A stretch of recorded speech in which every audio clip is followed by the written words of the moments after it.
the 2D color theory class, and I learned a lot in that class. The professor, he is really good at in his field, and he was really good at like explaining those concepts to us.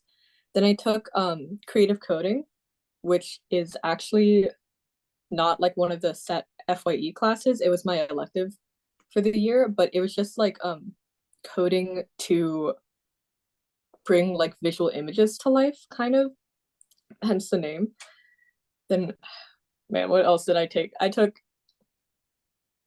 know. Those three classes were very like influential to me, I think, because it like kind of expanded my horizon on like the things I knew, and it was also like already covering things I knew. Like I already knew a bit of coding before coming to school. I already knew a bit of like Photoshop and Illustrator before coming, which is what we used for the 2D color theory class, but it was still able to like expand my knowledge on them a lot, even though I had been like, okay, I say a bit of Photoshop and Illustrator, but I'd been doing it since sixth grade, and I was still able to learn a lot from the professors. So it's definitely not like it's not super basic like intro level, but it's meant to help all like skill levels. Yeah, I think I also had classes that did like Photoshop and video editing and all that, while also having like drawing and painting classes. I had no background in Photoshop and things like that, so it's really helpful for me now. And like in each class, there's people who are really good at it and people who have like no experience with it. But everyone's like able to gain something because the professors kind of will make it that way, will adjust to the pace of the class and the students. So they do kind of like try to get a consensus on how everyone's doing. And I also had the same classes as Sen did. You do have the option of taking like an elective so that you do get to venture into the things that you might want to do after that. And I took Intro to Sound, which was really cool. I got to know a lot about the interactive arts department, the sound minor, and yeah, I got like an introduction to music production, all the like the DAW softwares and everything. And now I'm able to put those into use and do like other classes which require sound requirements. So that was cool. Yeah, I remember. So I think I neglected to share my major. I graduated as a fibers major, with a minor in experimental fashion. But I originally came in as an interdisciplinary sculpture major.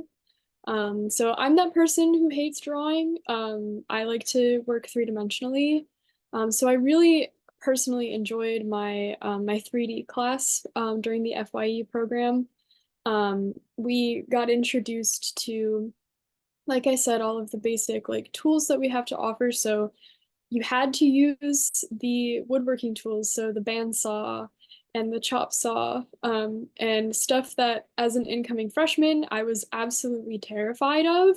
Like, I was really convinced I was going to cut my hand off. I was terrified of it. I didn't want to do it, but I had to do it for an assignment. But it actually helped me because right like at the end of my first year, I was like using the crap out of those machines. And it was really helpful that I was kind of like led into that, so that I could like really like expand what I'm used to, stuff like that. We did all kinds of really fun stuff in my three-dimensional class. When I took it, it was called Prototype, Situate, Fabricate, which sounds super fancy. But in short terms, it's basically like, let's just mess around with materials and see what happens. So we weren't doing a lot of like finished, polished, beautiful sculptures in that class. We were just trying stuff, seeing what happens. So we messed around with cardboard and foam core. Like I said, we did woodworking. We did 3D printing, which is something I had never done before. And I thought that was really cool. We also made paper, and did stuff with string. Um, Most notably, I think um, we learned how to make cold porcelain, which is a way to make your own clay with like glue and flour on the stove. And that's something that I still use in my practice to this day. I had never heard of it before that class. And now I just like have a stockpile of corn flour in the freezer just for that purpose specifically. So that class really stuck out for me. Yeah, I also wanted to add one more thing that I did in my schedule. I also did a program called the First Year Fellows in Creative Entrepreneurship. That's something that you can also apply for. And it's basically an additional program that gets added on to one of your classes, one of the 2D and the 3D classes. And what basically that offers is extra support for you to learn about creative entrepreneurship. Everyone coming to art school is always kind of like hesitant, especially parents like, oh, what are they going to do after college? And how are they going to earn? So that's a really good way to learn skills about how to create a business, how to sell your work and stuff like that. So if you do want to add on, it's definitely intensive, like freshman year especially, you don't know what are you doing. And adding on something that's like kind of defining, definitive to something that's already very ambiguous, it can be a lot, but it's really helpful. I got to learn a lot about 3D printing, CNC cutting ahead of time. And they also took us to like certain fully paid field trips. One was to New York and one was to Philadelphia. So it's definitely an advantageous program.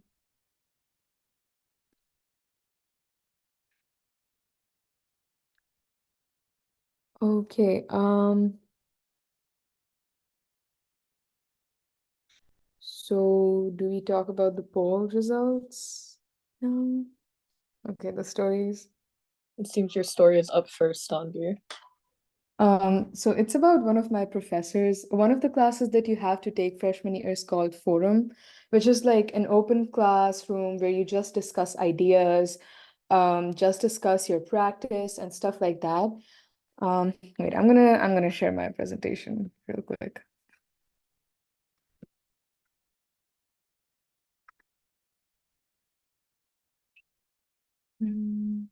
Okay.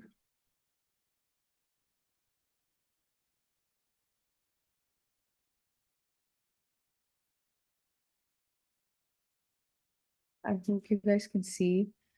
So actually, all of this work, none of this work was done in that class because we didn't do anything in that class, basically. Our professor was someone who was really active in the Baltimore community and worked with really, really big artists and mentored them. And basically, our forum class was him talking to us about how to make connections, how to talk to people. And his policy was no stress. So we didn't get like any homework. And after some point, he got so much anxiety after he realized that he has to grade us. He didn't know that he had to grade us. So he was like, oh, we have to have a final project because I have to grade you guys. And then he gave us like a project to work on for like the whole semester. And that project was do whatever you want to do. So the class was like super ambiguous. We could do whatever. One of the classes was him taking us to his studio, which was basically his home. So it's not the most comfortable, like you're just going into someone's space, but it's also their creative space. So it was like really out of the blue. But he was super open about how artists make connections and how artists can like showing practice is more important than the end result.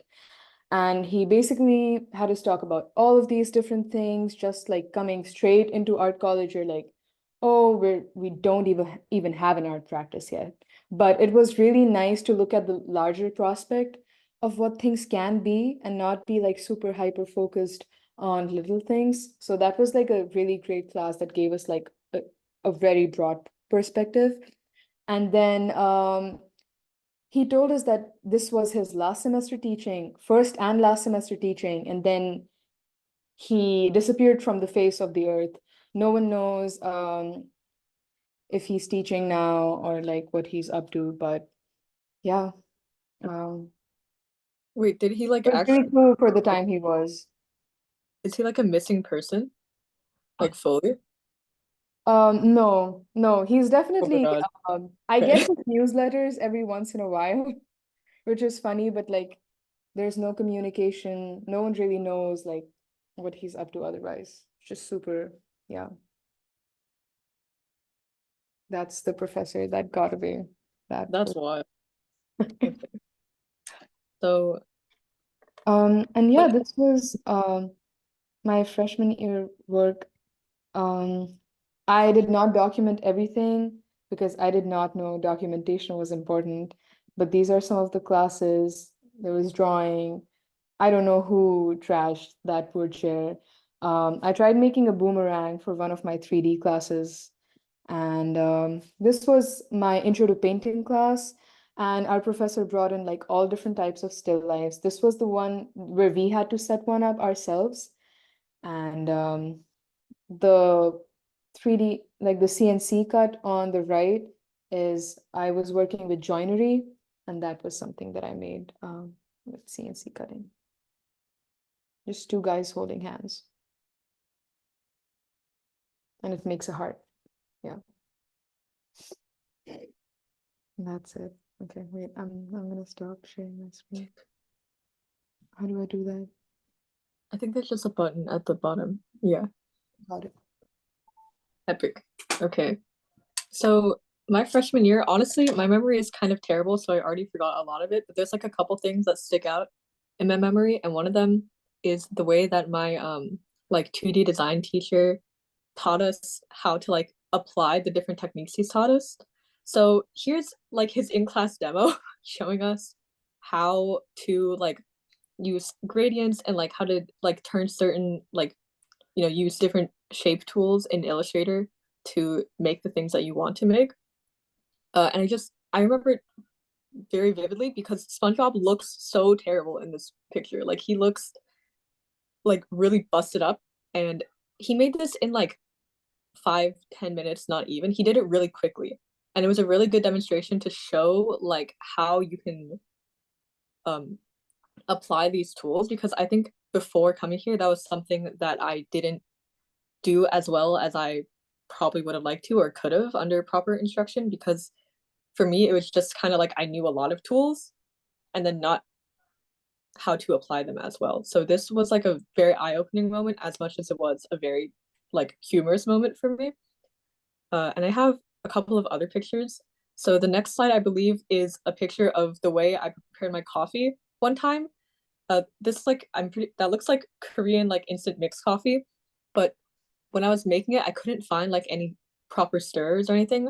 The only thing I could find is a fork. So I just stirred it with the other side of the fork, and I thought it was funny because without any context, this just looks kind of cursed. And then next slide, I believe, is a picture of, yeah. So this is me and some of my friends from freshman year during our drawing class. And our professor, I love this man. I love our professor from our drawing class. He literally put these piece of tape with eyes drawn on it onto our foreheads to like help us visualize our drawings better.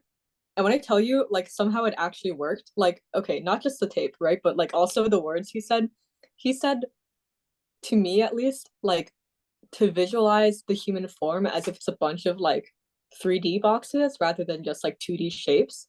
And me having like, I usually work in like 3D digital modeling and like landscapes and stuff like that. So I'm very familiar with 3D shapes kind of more than I am 2D ones. And that like within 10 minutes improved my like figure drawing so dramatically. And I thought that was incredible how much like just having a really knowledgeable professor who knows you like one on one at a smaller school like this, like how much that can really help your growth and your learning.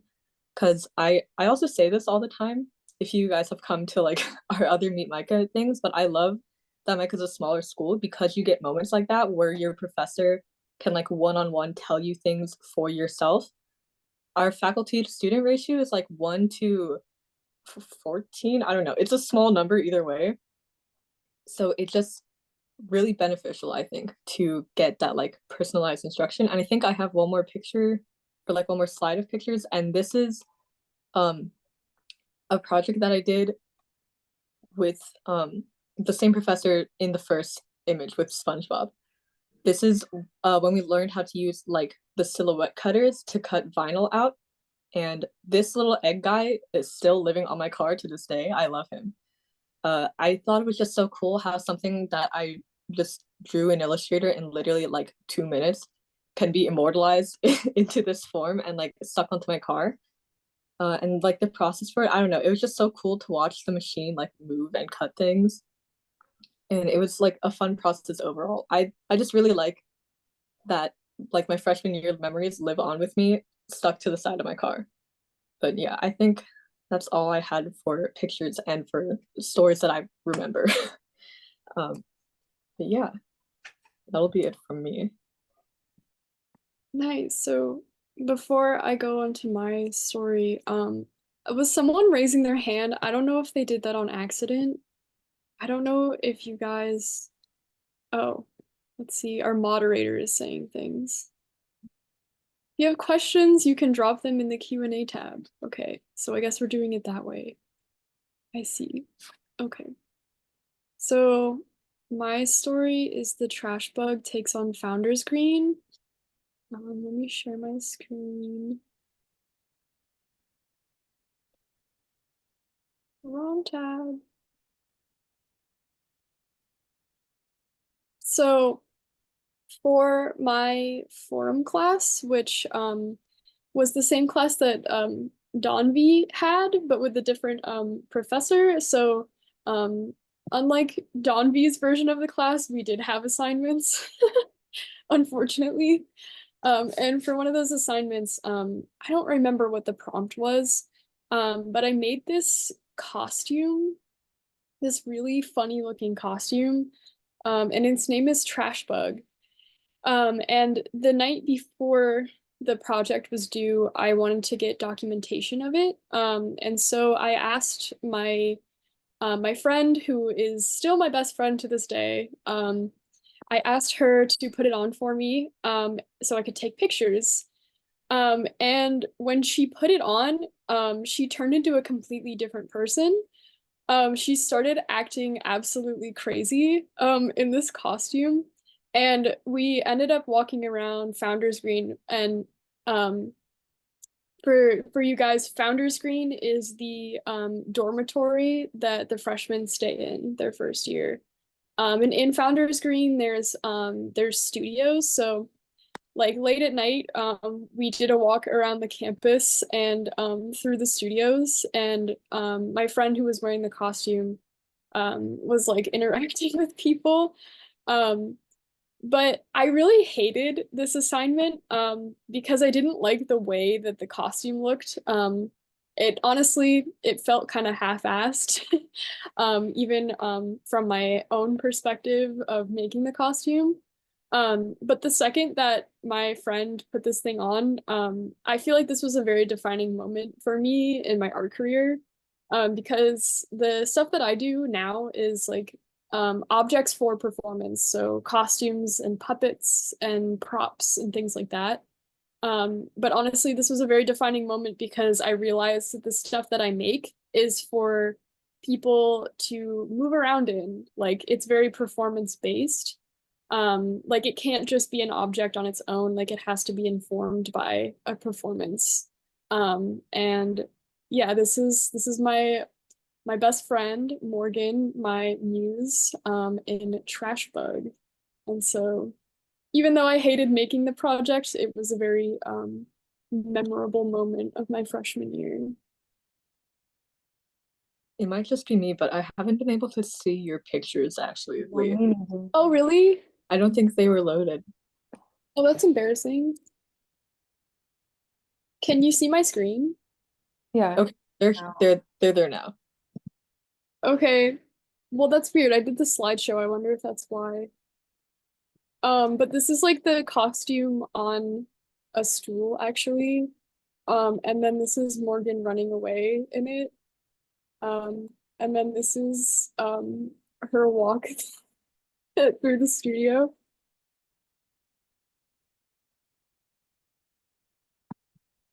Yeah. I see why this was like life changing for you and like career defining Yeah. for me as well. I'm glad. Sorry you guys couldn't see the pictures. That's embarrassing. Let's see. It's fine. Your story was still very engaging. Like, I was very excited to see this, like how it actually turned out and how it looked. It basically looks like a blanket with trash sewn to it. So I don't remember the prompt, but I remember it was based off of I can't remember the scientific name, but I don't know if you guys are familiar. There's a bug that's literally called a trash bug, and it piles stuff onto its back to like camouflage itself. And that's kind of like what the idea was like, oh, what would a trash bug look like in Baltimore? So like food trash and Safeway bags and stuff like that.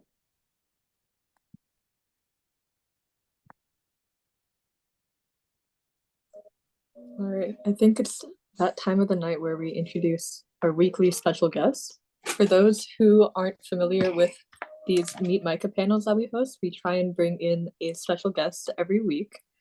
And this week we have another person who is very near and dear to Lee and also to all of us because she also pays us. So I think it's time for a Michaela face reveal. And Hi, then everybody. you'll go ahead and introduce yourself. Oh my gosh, it's MICA Undergraduate Admission. It's me, MICA Undergraduate Admission. Yeah, so my name's Mod Michaela. review. Oh yeah, go ahead. That's what it means. My name's Michaela. I'm MICA's guest services coordinator, so I'm the wait, supervisor me? for all the All I'm saying- ambassadors. Oh.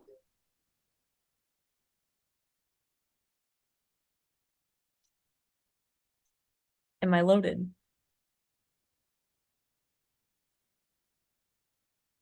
You're really glitchy. Can you hear me? Yeah, it was laggy a bit. I can hear you now. We good? Okay. I'm our guest services coordinator, so I oversee all the ambassadors, but I also was in the same year as Lee, so we were freshmen together. Yeah, and I'm originally from Seattle, Washington. Oh, Michaela, yeah. you should go in the living room. Okay, hold on, You guys. should relocate. For anyone who Please- doesn't Please know, hold Lee and technical Michaela difficulties. in the same house. So Am I that glitchy too? no, No. you're fine, Lee. That's weird because we're like literally in the room next to each other. Or not That's like in the very same fair. room, but I'm in the room Yeah. over. She's moving. Bear with us as Michaela relocates. Oh Sorry, my guys. gosh, wait.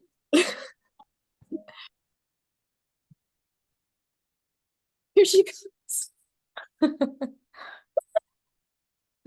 I did not expect that.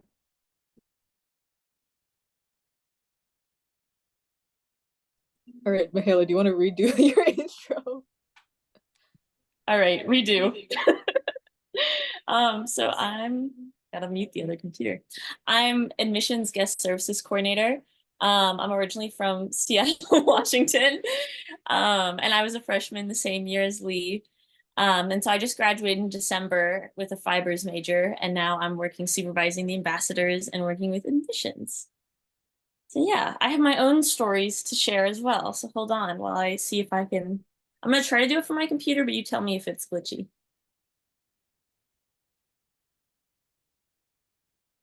Probably because you have so many tabs open. Don't say that. What did I tell you? Do you have your volume on? Yes. All right, so this is me, freshman year. I moved in, we moved in August, and it was like 1,000,000 degrees outside, and you can see my dad up on the bed. While this was all going on, me sorting my art supplies. I had to move from Seattle, so the move was like a really big transition for me because I had to fly to get here, so I couldn't bring a lot of my stuff. And so you can kind of see in like the background of the first picture, like I basically fit everything I had into 2 suitcases, and then I mailed a box of all of my paints and solvents to myself, like out in DC, because I couldn't bring any of them through TSA. So it was a very elaborate process. This this is Lee and I, freshman year. So freshman year, we weren't roommates or anything, but Lee lived across the dorms from me. And we actually met during the first week of school because one of the people I got to know was in orientation group with someone who happened to run into Lee. And it was like a weird, like, who knows who. And then that person invited everyone over and they cooked dinner one of the nights that first week, and we got to hang out for the first time. And then we kind of like first semester more like acquaintances, and then second semester we started to get like closer, and that's where a lot of these pictures are from. But I wanted to talk to y'all specifically about my intro to painting class I was in freshman year. They were talking, about some of the other freshman year courses that we offer. But my most memorable class from freshman year was intro to painting. Even though I graduated as a fiber major, I came to MICA with the intention of doing either painting or illustration. So I took this class as like my trial run to be like, okay, could I be a painting student? Like, what would that be like? And my teacher was this guy, Bob Salazar, and he was like the most unhinged painting teacher I had like ever met in my life. Oh, there's the lamp. But basically this is like the kind of stuff we would come in at the start of the class, like the day for class. We'd have to do one whole painting from the start of class until class ended. And then we'd have another painting due by the time next class rolled around as homework. So it was very intense. And the whole process of like having so many paintings due in such a short amount of time was he was trying to get us to give up a lot of that perfectionism that people have around painting. So he would always give us like really goofy stuff and like give us really short turnaround time. So this was my setup. This is my freshman dorm. I would draw on my floor there. You can see for a different class, I had an assignment where I had to like scale up stuff and then like draw big portraits of it. So I was like doing a lot of work like that. So I'd be working in my dorm on the floor doing these paintings, and basically like once a week, I did it like most of the time. I just do my whole Sunday. I'd be like, okay, this is my day. I'm just gonna make a painting.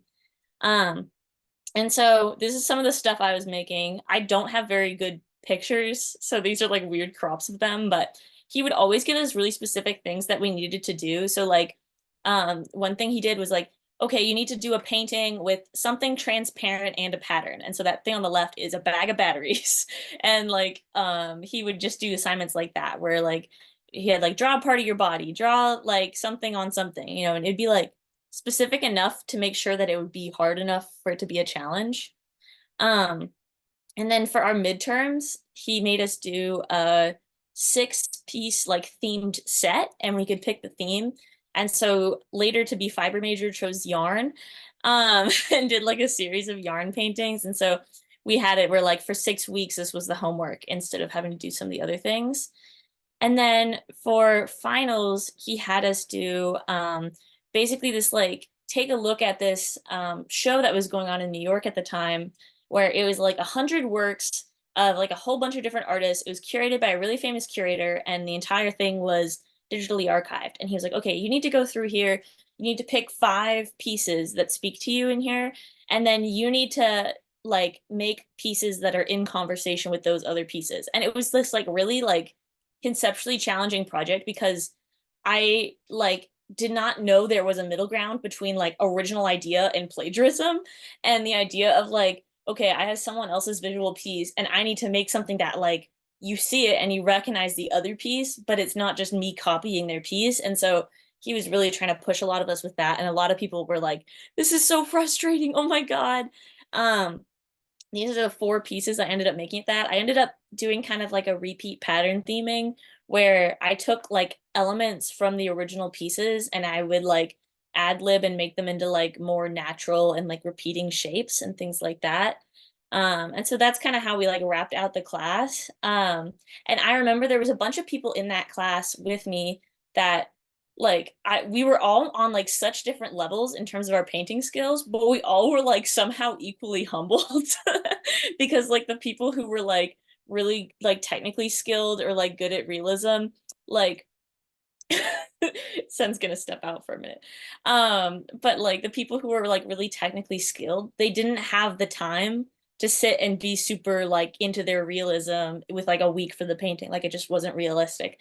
And for the people who were like, I don't know how to paint at all, you get so much practice, like 1 a week. Like there's so much repetition going on. So I think everyone in that class walked away being like, wow, we're like so like feel so much more experienced. And I remember the professor being like, guys, does anyone want to be a painting major now? Like, and I really, really enjoyed the experience. But if anything, it kind of just taught me that the like the rhythm to find artwork like that just like wasn't really what I was interested in. Like I really enjoyed the like playing with color and like that aspects of it. But in terms of like the actual act of painting, it made me be like, I think I need a break from painting for a semester. And then I ended up discovering fiber during my sophomore year. So yeah.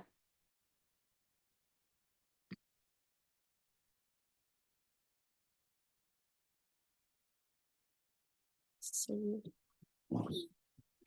Sorry, I lost my phone with the itinerary on it. I was gonna look at it and I got it. it's gone. Next up on our itinerary, because I do have it on my phone, is we're gonna get into some questions. We had one in our Q&A chat earlier that I think we can just go right into addressing, and that is it says, I'm a transfer student, how will this shape my FYE?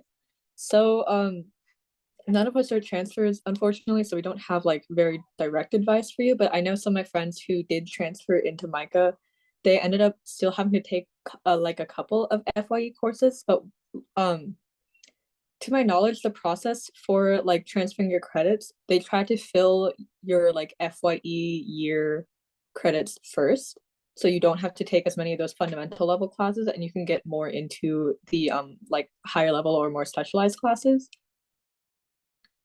But I think that just about covers like my extent of the knowledge on it. But Yeah, yeah. I can talk a little more about it too. Mhm. Like, I also am not a transfer, but I work a lot with like transfer students who are looking into MICA. And there's kind of like this common theme of like a lot of freshman year, like the way it's structured is specifically to try to get you into the MICA community. And so we try to bring a lot of that into the transfer program, even if it's not like, oh, I'm starting at ground one, I've never taken art class. You know, it's not like that same level of base knowledge, but we do things like a lot of transfer students, if they live on campus, will all live in the same area of the dorms, or like when you're taking those, like what Sen was saying, where it's like, okay, I have a couple like freshman courses I still need to get, we'll pair you with other transfer students who also need to get that course. And that way you can do a lot of that, like meeting people, community building, and like things like that. And then the advantage to coming in as a transfer is obviously like you're a little bit more experienced, and then you have some like more opportunities during that first year to take classes specific to your major, so you can kind of jump right into that program too. Yeah, I have one more thing to say. One thing I like about my train of thought got lost. What I wanted to mention is that one of my friends who did transfer, she ended up combining her project for the like FYE color design like 2D class with the Unreal Engine class that we took together last semester. And basically it was like she made the concept art for her piece that she then later made in Unreal Engine. So it's definitely not like restrictive of a transfer student to have to take those classes, because it ends up getting like applied in all these different ways as well. Yeah, that's all I wanted to add. Sorry.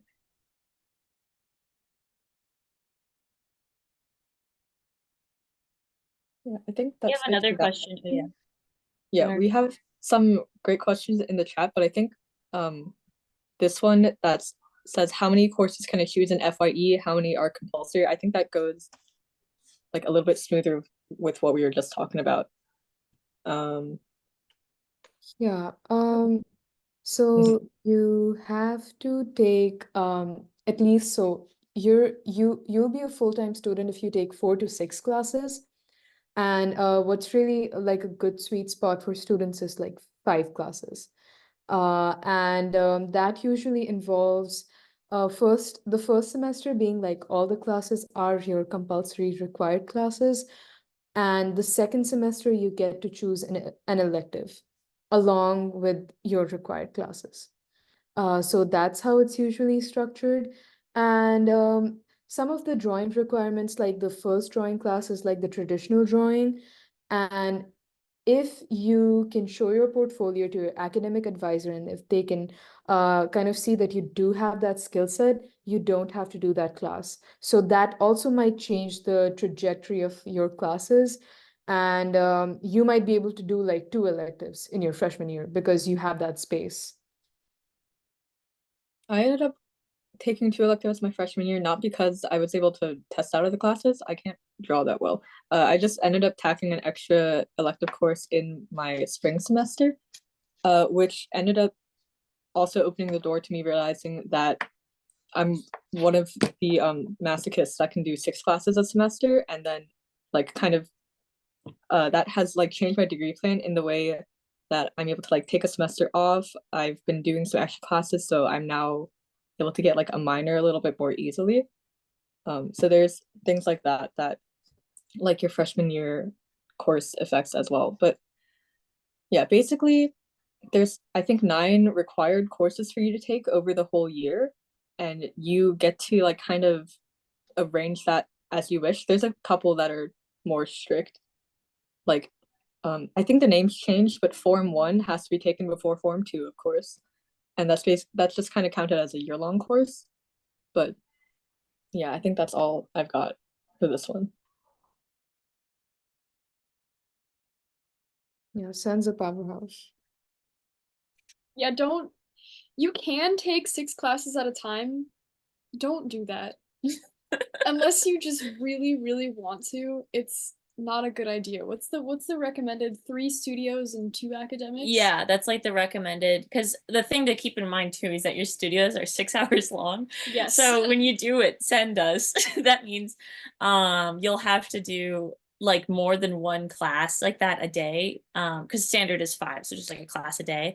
And so some people will do that, will like do like, okay, 2 academics, because your academics are going to be about like closer to like 3 hours long, and that's a little bit more reasonable. But there's some people out there that'll do a 9 a.m. to a 3 p.m. and then they'll jump into a 4 p.m. to a 10 p.m. and that's like insane.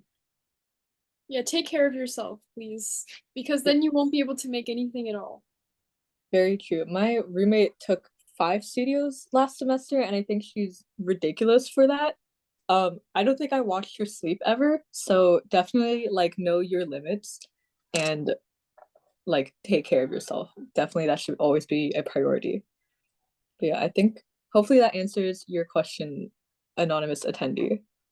But yeah, we had a question in the chat that also got repeated into the Q&A, which is why did we choose MICA? If anyone has input for that. I can talk about it for me.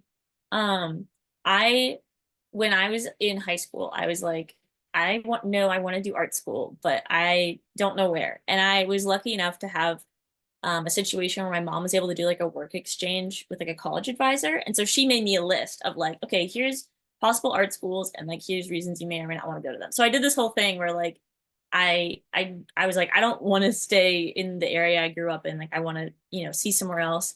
And so I toured schools in like the Midwest. I toured schools along the East Coast. I had never been to the East Coast before. It was like my parents and I did this epic like week-long road trip over spring break where we flew into DC, we visited MICA, and then we went all the way up the coast and we ended up in Boston. And I toured like 5 or 6 schools during that week, and it was like really intense.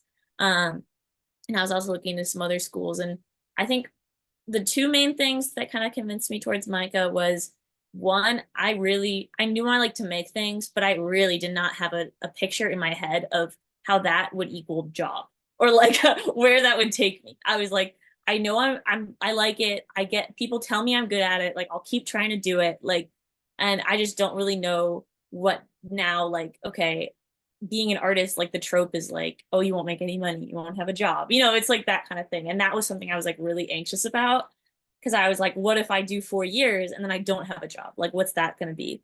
And MICA has a very like flexible program where if you need to change your mind, we are like so accommodating of that. And I did end up changing my mind like pretty significantly.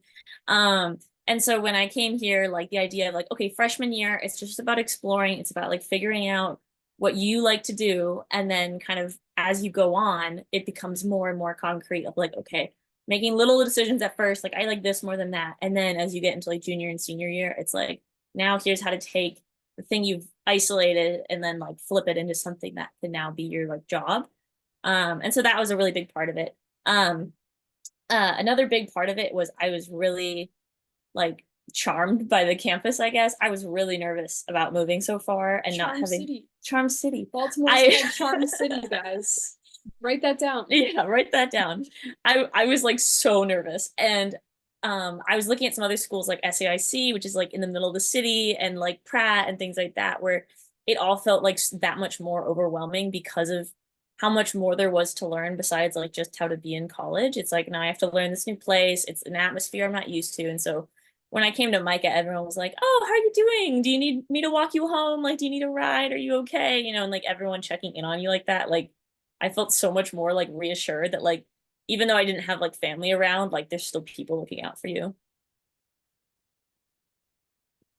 Yeah, I would say I kind of had a similar experience, but like I knew that I was interested in a couple of things, but I didn't know like how they could translate into a career. And even me being an international student, I wasn't really sure how that's gonna look, because I had some background in painting, a little background in drawing, but other than that, I didn't really do art. I was more like the subjects I had were like law and like political science in school, and it just was like a complete change that I decided to do art. I was interested in sound, and I knew that I wanted to combine that and do art because there was no way I was becoming a lawyer. Um, so I was like looking at colleges where I can do things where I can be very interdisciplinary with my practice, but also be sustainable. Because sometimes what happens is when you think too much like, oh, I have to be that, or I have to do that specific thing, it's very hard to kind of change as your interests change like with time. So I feel like that's really nice here that like if I feel like not doing something, if I feel like changing my major, it's pretty flexible. And yeah, I'd say that's why I chose MICA.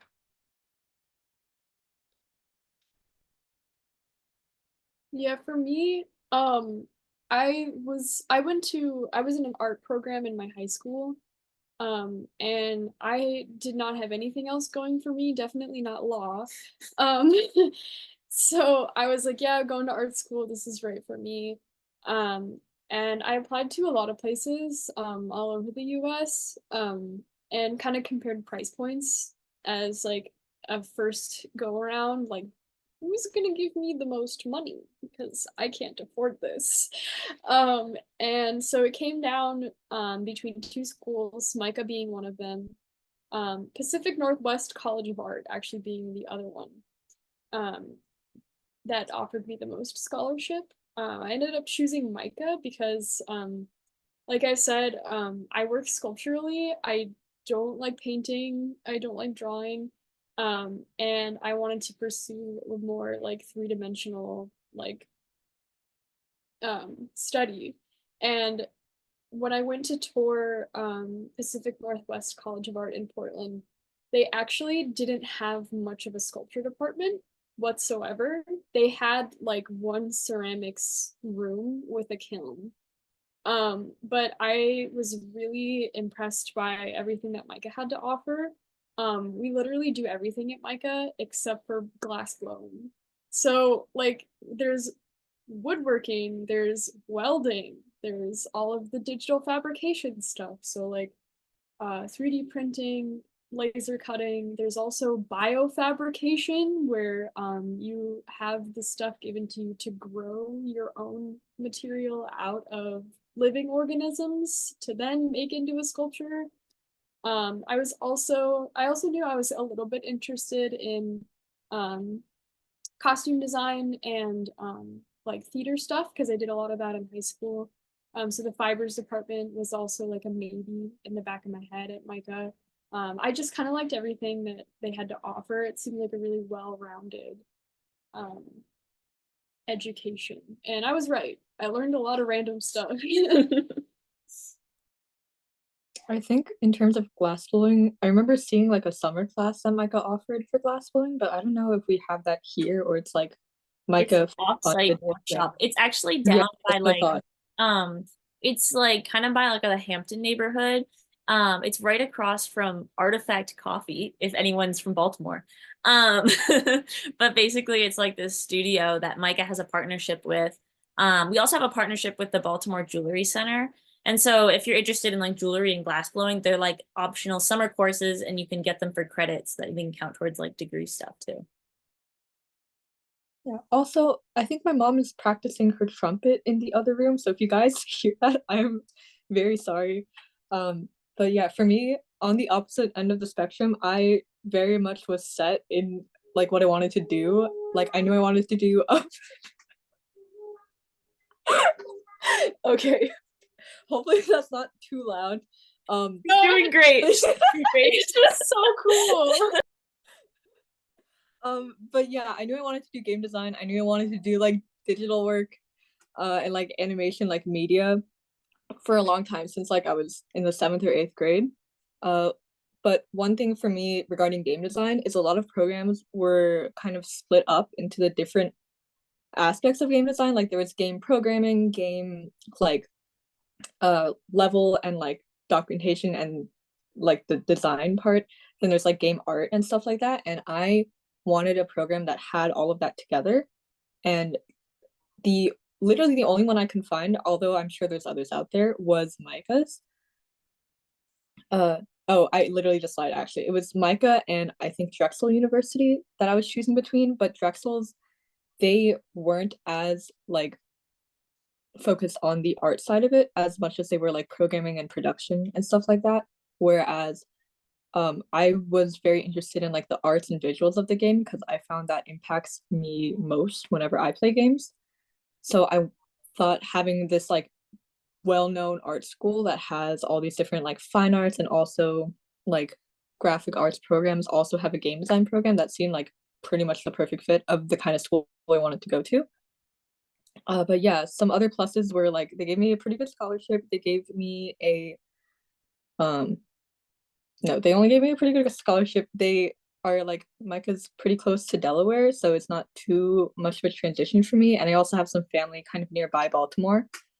But yeah, overall, those are the reasons that I chose MICA. So yeah, we had a question from a little while ago now that where it asks, what are the freshman dorms like? They're pretty big. I remember the main thought shared between me and my roommates during our freshman year was that our living room is like too large, which is that's I feel like that's not a sentiment that's shared by many American college freshmen.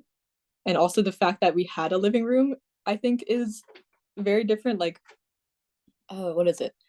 I'm pretty sure you can find like all the floor plans online for all the MICA dorms, but yeah, I think that's all I had to say. But yeah, we had like individual bedrooms, we had a private bathroom and like a kitchen, and that was also something that really drew me to MICA because I like cooking and I'm kind of picky about my food and I like cooking my own food. So I know I'm gonna like it. Yeah, the dorms made me yeah. so excited when I first moved out here because I was like, oh my God, it's like I'm an adult. I have a little apartment. Like, look at me go. Yeah, the like official language is all of our students get apartment style living here on campus.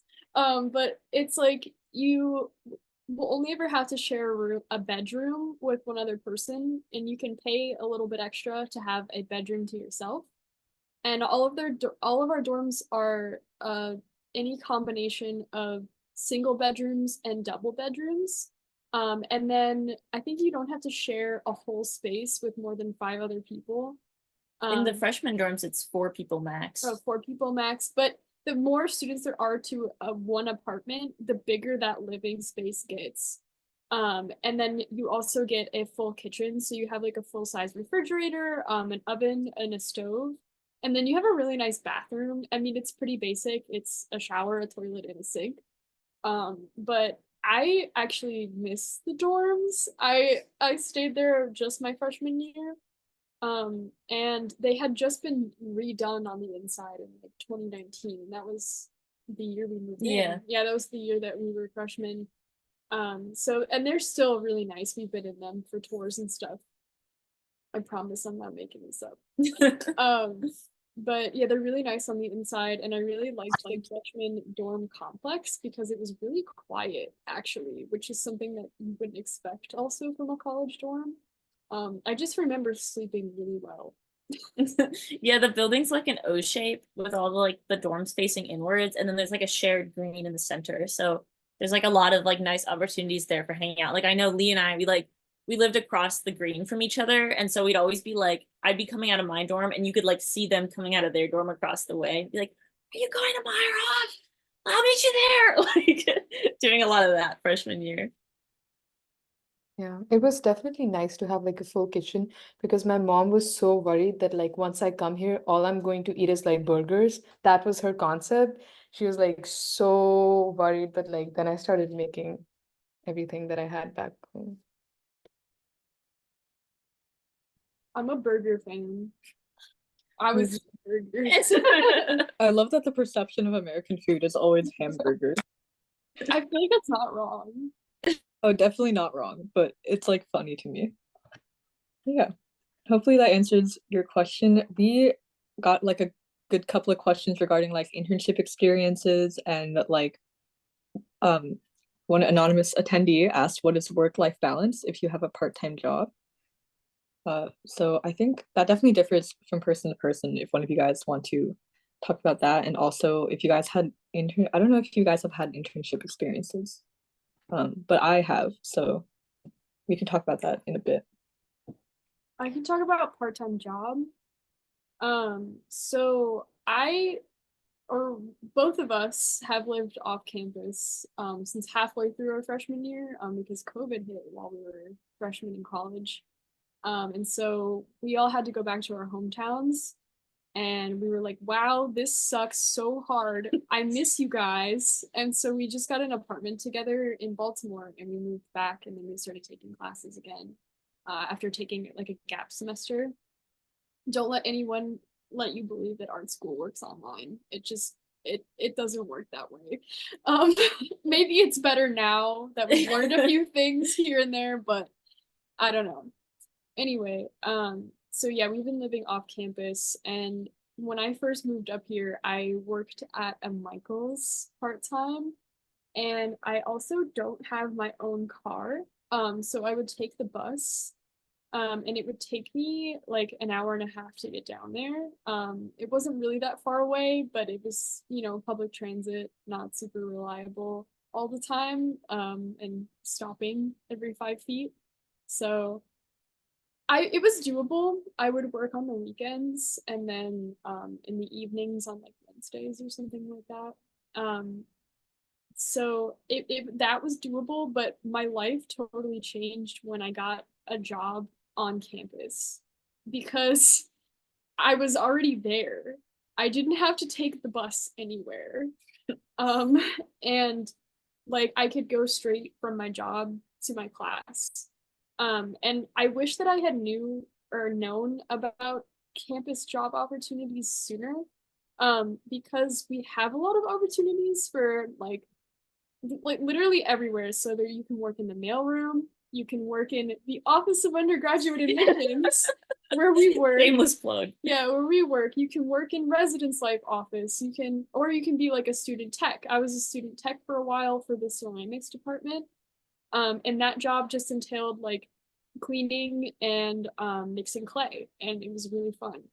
And then you could even just be in charge of the tool library, where you just sit at a desk all day, and it's a really great opportunity to do your homework. So yeah, that was a big game changer for me, because it made it super easy to have a part-time job while also going to school. Yeah. Yeah, I also have one of my on-campus jobs is working in undergraduate admissions, and the other one is being a residential advisor. So you can also, if that's like if you're in like the amount of hours that you can work on campus, then you can always also have two jobs if you can manage that. And it's a great opportunity because Also, being a RA comes with extra benefits like free housing and free meal plans and stuff like that. So if you have to do that, that doesn't is not like an office job like undergraduate admissions is. But yeah, like there's an array of jobs you can do.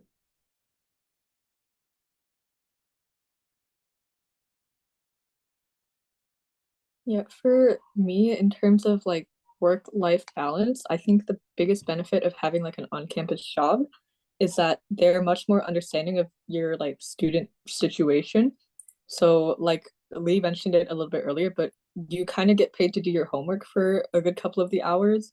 So I honestly I would sit in the admissions office, and unless like a call is brought in or like I'm given assignments, I'm just kind of chilling and like completing assignments for class. So that's probably one of the biggest ways that like I try and like balance my schedule in regards to that.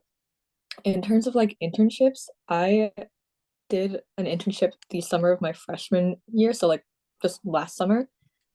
And the way I got it was kind of unconventional. It was also kind of an unconventional internship. My game design professor, she actually runs her own like indie game company where she makes like games based on science, because she actually has a PhD in biochemistry, and then she just went to game design from that. I don't know how that jump happened for her, but I'm proud of her anyway. But uh I got the opportunity to just work for her and for her company for the summer. And because it was like under my professor, obviously she knew that I didn't have a lot of experience. I didn't have a lot of like basically I didn't know what I was doing, and she was aware of that. So it was like a good opportunity to like learn and just like have a good resume, like bullet point to add in, and to also get some practical experience, because I think like the main thing that you get out of like internships and like doing work is to, because I registered with career development, so it counts as a studio course. And I have another internship. I talked to career development and it doesn't count as an internship credit for them, but I'm doing more work in it than I did for my actual registered internship credit. But it's with a Hopkins master's student. I'm helping him with his capstone project, which is a VR game. So yeah, in terms of like getting these internships, I unfortunately don't have a lot of advice other than to network, get on LinkedIn, get on ArtStation, at least for like game design and animation, those industries, they use a website called ArtStation to look at portfolios and to look at your work. Get on those websites, talk to people, be nice, be a kind person. Because I think the biggest like career advice that I've gotten and gets repeated to me constantly is that people don't want to work with someone that they don't like to talk to, even if they have like the world's best portfolio and best work. So, you know, be nice and also have good work. It's pretty much like the two biggest things that I've experienced that you need to like get internships. But yeah, I don't know how to word this well, but like the last two internships that I've gotten were kind of just handed to me. I didn't have to like show a whole lot of work or go through any sort of rigorous process, because they're kind of just like close to like MICA, like in our proximity. In terms of my art station, if you guys want to see that, I'll do my best to type the link in. But yeah, that's it for me for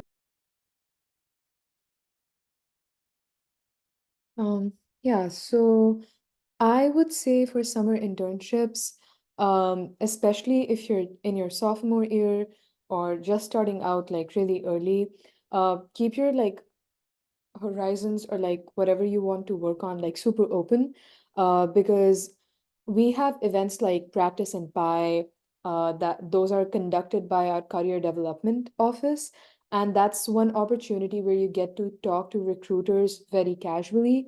And there's also our career development center also has like a database of where MICA alumni has worked at, so you can go through all of those things, and whichever resonates most with like what you've already done and what you want to do in the future, I feel like those are really good places to start out with. And just contacting student career development and asking them how to go about it, because it can be super overwhelming. Resume, portfolio, setting up all that. So if you just even like reach out in like just a very basic sense, just showing that you're really willing to do that, but you really don't have any clue, they can really walk you through everything step by step. That's something that is super helpful. Also, there's a lot of organizations that are really outstanding in Baltimore, like Baltimore Museum of Art, Walters Museum. So those are places that will have summer internships. So you just like always are on their website, seeing if they have like posted anything. And I had the opportunity to get like an interview with Baltimore Museum of Art, and now I do have something for the summer, which is exciting because last summer I went back home. There was no way I was staying here for 4 months. But now that I have something to do, it's obviously going to be much easier. And yeah, just even like during the interview, most of it was just being nice. And it like ended up being like a very casual conversation just about what I want to do. The interviewer was like, "Oh, I don't even have anything prepared." I was like, "That's amazing. That's great for me." Yeah. We're all super excited for Dhanviee in this new summer internship. Sure. We just learned about it.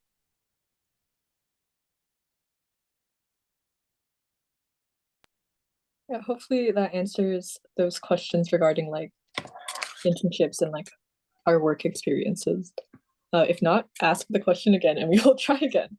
But I think we had a like chat question that came before some of ours. But yeah, Dhanviee unfortunately has to step out early tonight. But yeah, thank you for joining us still, Dhanviee. See you. But yeah, I think next up we have aside from scholarships, is there anything else MICA offers to help pay for tuition? The main thing I can think of is that it's called competitive scholarship, but it used to be called like returning student scholarship. So starting your freshman year, you can apply to be in this like competition where students coming back full-time next year get like additional scholarship. And I managed to get that in my freshman year, and that helped me. It's not like a huge scholarship, but it's definitely like a good amount to where if you get it, it can make a good difference in like the total amount of tuition you pay. So there's that. We also have this thing called Yeah. the Angel Fund, which the people I've heard of use it. I was like, wow, that's kind of genius. But basically, it's like you can apply for it. I think it's like twice during your 4 years at MICA, and it's if like something comes up where you like really need financial help, just like in general. So like you can just like submit an application of like, well, for my like study, I can't afford supplies this semester. I'm taking this like really intense class that needs a lot of stuff, and like I can't make it happen. And you'll submit something like that, and then they basically give you like a couple $100s. They're like, here, you've been approved, you can use this money, buy your supplies. I've known people who used it for like emergency medical expenses. Oh, I needed to fly home, something was happening, like all sorts of things, where it's basically like if there's something standing in your way from like succeeding that semester, they'll like offer you this like sum of money to help pay for whatever it is you need to like get through it. And that's been something where like I've heard of a lot of people get out of kind of like some sticky situations with that one too. Yeah, and then other than that, like one thing that like I personally was doing with like when I was a freshman or like gonna be a freshman is I had a very frank conversation with my financial aid counselor where I was like, I need more help than this. And there's a way where they can actually like reevaluate your aid package as well. That's like something you can have a conversation about too. Yeah.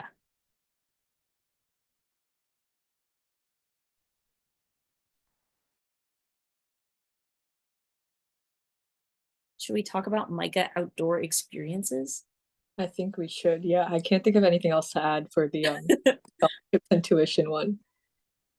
Touch grass. Lee and I do a lot of outdoor experiences. Oh yeah. But our standards are kind of funny. Do you care to tell them about your digging in the dirt? Well, so I personally have not been in this club because I was too shy to join it.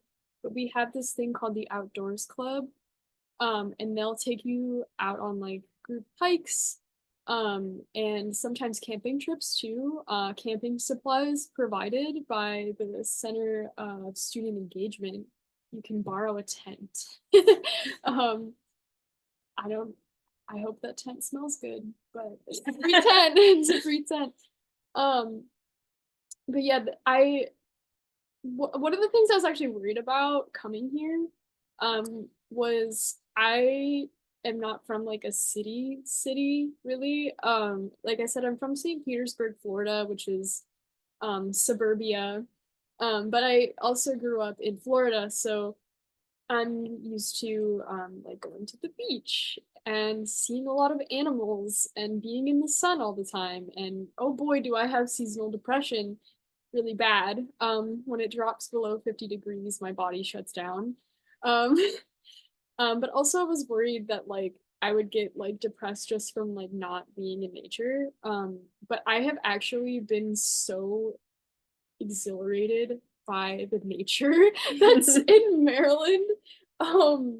There are a lot of like nearby parks. We have a light rail stop at our campus. And for $2, you can hop on the light rail for 10 minutes and be in like Roland Park, which has like a nature center, a dam that you can look at, but it also has a lot of hiking trails with baby frogs and lizards and other cool things you can find in the dirt. And so that's a really good thing if you don't have like a way to drive farther out. But you can also, if you can, like if you have finding a car, or if you have a car, I would definitely recommend like checking out like the Patapsco and like Gunpowder Falls. There's a lot of like state parks around. Yeah, I hope that this is what this question was about. I'm not entirely sure. But yeah, the Outdoors Club is for you. And don't be stupid and be shy and not go to Outdoors Club like I did, because that was the dumbest thing I ever did. But I did eventually find where to swim and where to dig in the dirt for bugs and fun things like that. I'm pretty sure that I think it's the Outdoors Club. I don't know which organization it is actually, but there's like a paint outside, like in a botanical garden event coming up this Sunday that I believe is the Outdoor Club. So there's like a lot of different things that you can like go outside and touch grass and experience. Yeah, I think So I don't know yeah. if this is the same as the event you're talking about, but there is a club that's specifically like plein air painting where they'll go to like, it used to be run by Arista, who's someone we also knew from freshman year, but they basically would just like all pick a location. It was open to like some people who were like former MICA students who had graduated, because it was just like, oh, let's go hang out at a park, you know, and so you'd all just like meet up at the same location and stuff. And I remember I followed them on Instagram for a while, and they would post these like beautiful pictures, and like they went and did like a zoo week, and they did like zoo animals, and you know, we have a really beautiful, like what Sam was saying, like botanical gardens that's like historic and like huge and gorgeous, and that's really close to campus too, and so students would like go over there to paint and things like that. Yeah, we also there's classes that will often involve touching grass, like that are dependent on going outside. So one of those classes, my one of our other roommates that's an illustration major, who loves to draw, unlike me, she took this class called nature drawing, and the entire class was about like drawing, studying, painting natural materials. The professor would set up still lives with like taxidermy and other natural materials that she had, but they also spent a lot of time like out in the real world, like drawing from life directly. And we also have like, I know in the fibers department, like something that's a lot of fibers people get interested in is natural dye. So learning about natural dye, you have to know where it comes from. So let's go look at a really great class for that. I took a class, it's a part of, so we have like a Baltimore natural dye initiative, where basically like Baltimore City works with MICA to fund local dye artists who are like based in Baltimore and like allow them to teach. And so one of the classes I took was with this woman, Kenya Miles, and she runs a natural dye studio in Baltimore called Blue Light Junction. And it's only a couple blocks from campus, but instead of meeting at campus, we'd actually go meet at her studio. And so her studio was this old mechanics garage that she had like converted into an artist space. And right out behind it, she had like a whole yard that backed up to a community garden. And so in her yard, she had all the dye plants growing. And then inside the studio, she had this whole operation of like, okay, this is the corner where we all cook indigo. This is the corner where I have all my drying racks set up, and we'd go in every week and basically like, it was very like meditative. There was a lot of like kind of like mental discussion of like what it means to be working with like plants, as well as like then actually physically processing the plants. And she basically would like help us learn how to prepare these materials, and then we'd do these like really like free form, just like, oh, let's all sit and experiment with this subject we've never used before. We learned how to turn plants into our own watercolor paints, and we were like doing all these projects where like steaming plants with fabric to leave these like impressions of like the plant shadow and things like that. I'm gonna be so real. I never like see sunlight or leave my room, but yeah. What's the life drawing class? The class that like took a field trip to a farm or like a petting zoo or something? Or did I I think they do that, don't they? The nature drawing? Yeah. Yeah, nature drawing or life drawing. Because I remember nature drawing, yeah. We're like, oh my god, guys, we're gonna go on a field trip to a farm today. I was like, what? I had a class that was specifically I think it was deep ecology, where she took us all for a hike one day. Yeah, it was really great. It was like this like huge park. She like arranged for us to take this bus to like this huge park that had a nature center with like fish and turtles and snakes. And so we got to like look at all the animals, do this huge walk. They had like black walnuts were growing, and so we all sat and like harvested the black walnuts, which is a dye material. And then me and a couple other people in our class made the walnuts into dye, and then we're like showing the teacher like how to do the process, and she was like geeking out like, I've read about this, but I've never seen people do it. It was really cute. we have some more questions we should get to. We've got like 25 minutes left, right? 15. Oh, I can do math. Yeah, that totally makes sense. 15 minutes.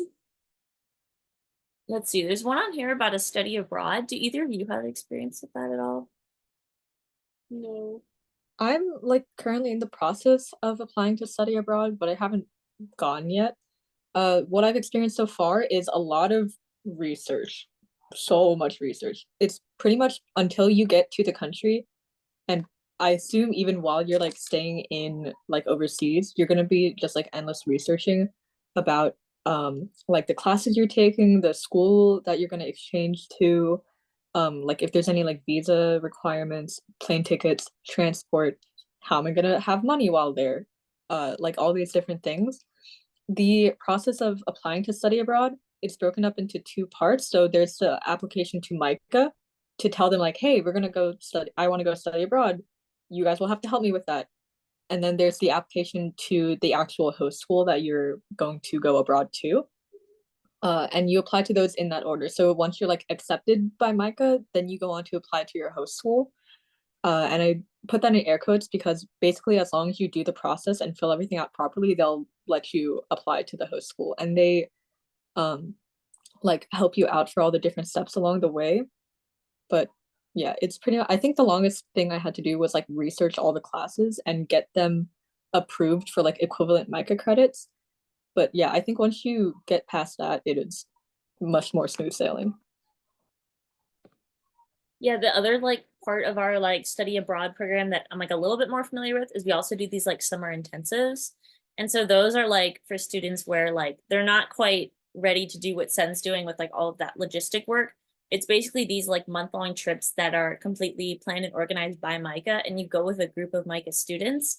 And normally there's a faculty member like leading that group. And so you get to do this kind of like guided trip. I believe the one this year is to London. Does that sound right? With some of our, I think, illustration students, but basically like each trip will be themed, and it'll be like specific to like certain interests. So there was one, it was either last summer or the summer before, where painting students specifically did like a month intensive in Italy, and they got to like visit all these like historic fresco paintings and then like work with like contemporary Italian painters and things like that. So if you do just want to have like an international like art experience without needing to like move away for a whole semester, that's another option a lot of students do.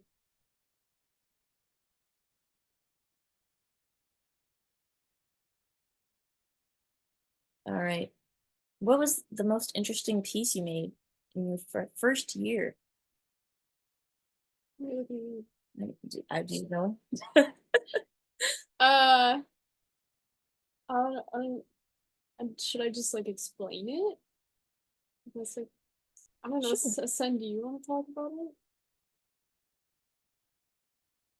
I'm like trying to think. I think one of my favorite things I made freshman year was my final project for the creative coding class I mentioned way back in the beginning of the panel, where I just coded like a quick website. It wasn't quick, actually, I lied. I coded a website that had like these little arcade games. It's all hosted online. I'll try and find the link and I'll send it out to you guys. But yeah, it was just a nice experience actually making a game, even though it was literally like Snake, Flappy Bird, and like stuff like that. But yeah, I will try and find the link and then send it. And if not, there was a question earlier about whether or not there will be access to like a recording or like a transcript of this meeting afterward. Mihil, do you know? Yeah, so the person who wants the recording, if you could shoot an email to admissions@mica.edu, so I have somewhere to send it to. I will hopefully have the recordings by tomorrow. I just had to switch it to Lee's computer because mine died. But I have basically like 2 chunks I can send you. If anyone else wants that as well, feel free to just send an email. It's admissions with an S at mica.edu. And I think Lee found some pictures. Oh, yeah. Hold on.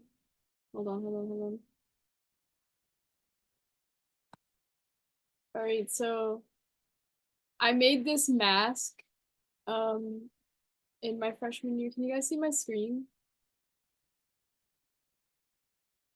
Yeah, okay. I'm able to. So Yeah. So this is funny looking back at this, but this kind of informed everything else that I did for the rest of my time here at MICA, and stuff that I continue to do. But her name is Priscilla. This is Priscilla.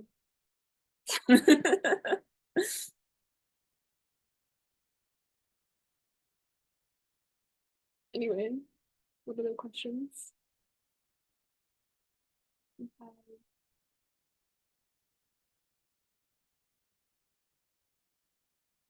Oh, you didn't see the large image? Yeah, try to share it again now that it's open. Sorry, I don't understand how the screen sharing thing works. I feel like an old man. Can you see it now?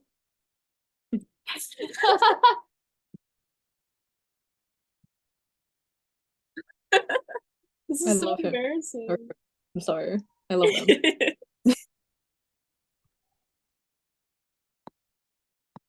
Yeah, That's lovely. thank you. I think one of my favorite projects from freshman year was I sewed this like little fabric chicken, and I spent like several hours hollowing out like eggshells while leaving them perfectly intact. And then I rolled up little pictures and I put them inside of each egg. And then for my critique, I just let everyone smash a bunch of eggs. And I was like, here, now everyone gets a funny picture. And like, in terms of my practice, it didn't really do anything, but I like had such a great time, like being like, hey guys, let's just all smash some stuff. It's finals. Like, that's cool.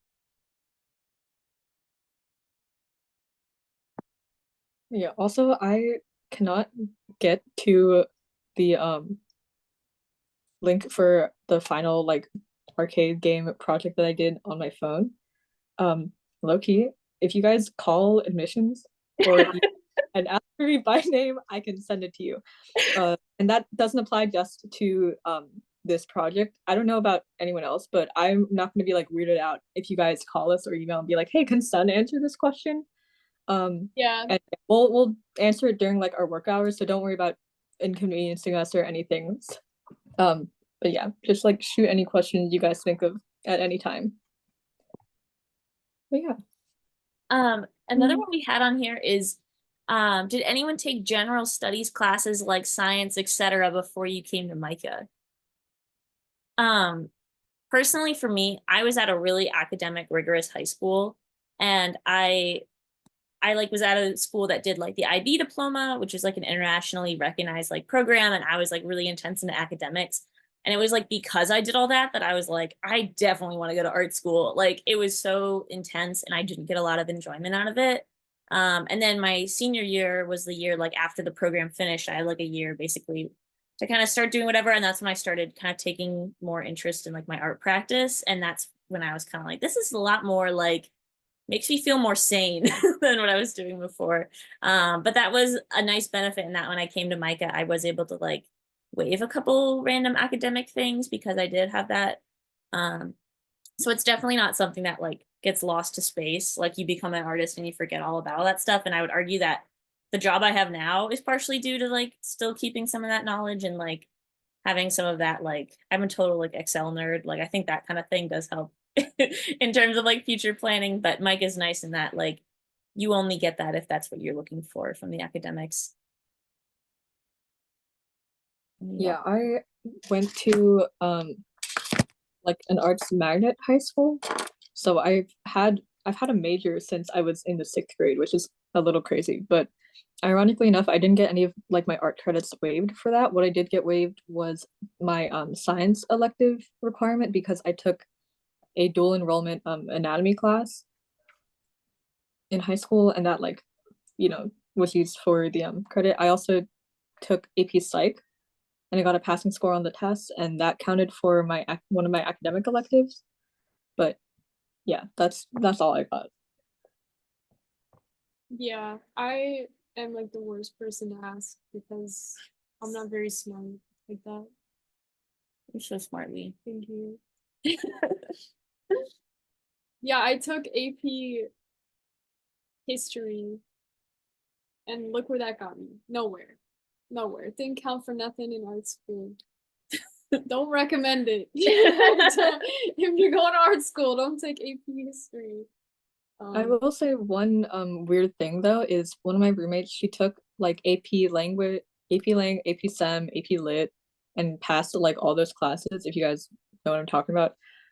And she still wasn't able to test out of the first year ways of writing requirement.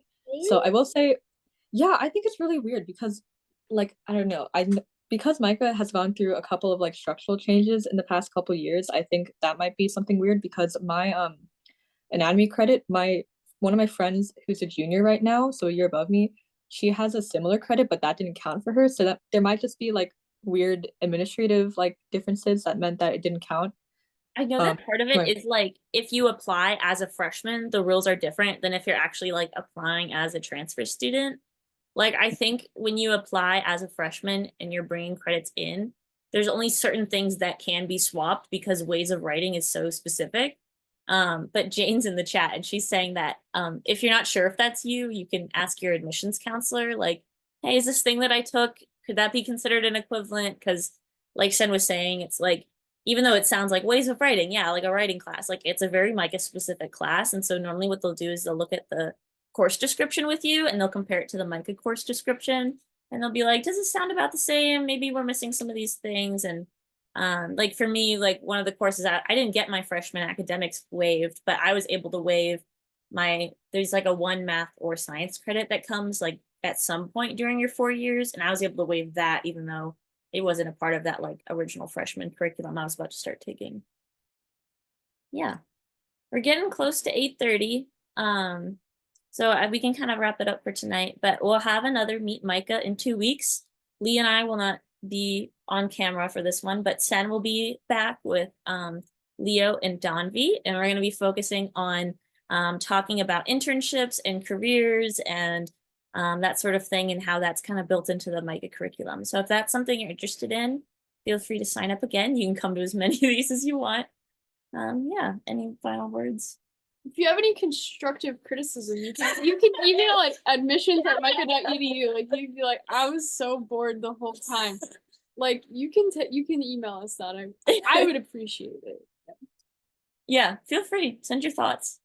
And if anything you wanted to hear about didn't get answered, you can also email it to me and I'll get you set up with someone. I can always give it to Lee or something to answer for Yeah, you as well. admissions@mica.edu. That's actually just Mahela. So Yeah, it's just me. But if it's not about me, I'll send it to who it's about. So I'll get you there. I was very serious about if you email or call us, ask for us by name or like ask me by. I will answer your questions. I don't mind. So yeah. All right, cool. Thank you guys for coming tonight. Yeah, thank you all for coming out. It's been fun talking.